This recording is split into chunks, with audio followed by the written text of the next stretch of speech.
Is Optic Shotzzy the best player in the CDL? Let's kind of break down some of his main features, and I want you guys to let me know down below. I look at Shotzzy as like an attribute card, and what I mean by that is I think he makes his team tick. I think he makes his team player. When I compare him to someone like, I'm gonna say Simp and Hydra, I think the key difference is, and like Crimsix, obviously the player that's won the most in Call of Duty history, he actually made a great point as someone who's played with both individuals, and what he said was Hydra was a better individual player, but Shotzzy does more for the team.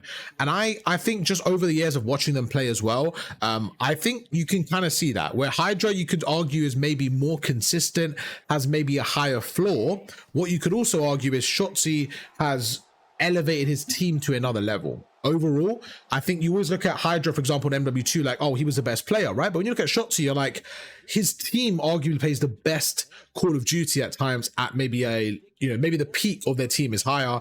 And the man has won 3 rings. You cannot deny just how good that is. He is the only player in the CDL era to won 3 rings. And I mean, his playstyle is so unique. And I think where people go a little bit wrong is they look at his KD.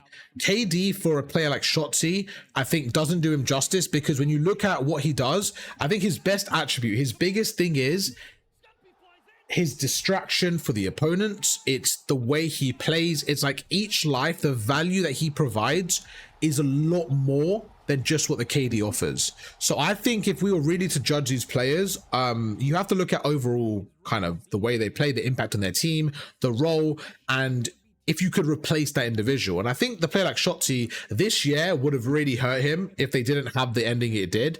But the ending kind of showed how good he really is. So the rest of the year, fortunately for Dashi and Shotzzy, kind of gets ignored because they went to win champs in EWC. But I think that from MW19 to now, if I had to pick one player, I personally would say it's Shotzzy. I mean, he's won with so many different teams. He's got 3 rings. He's won in basically every single year. And I do think that this year will be very interesting as well, though, with FaZe and aBeZy kind of splitting up, because I do think that FaZe, Simp, Hydra, if you're looking at SMGs, they're probably the 3 you look at in the CDL era. Maybe aBeZy just below them as a 4. I think those are the 3 you look at. I think with Shotzzy's 3 rings kind of just leads it a little bit for me. But I'm curious what you guys think. For me, I'm probably going to go Shotzzy, Simp, Hydra, or Shotzzy, Hydra, Simp, in and around that area. I do think this next year is really going to give another piece of the puzzle with Simp doing his own thing. If he can win next year, it could maybe change some things. But let me know what you guys think for your top 3 SMGs in the CDL era.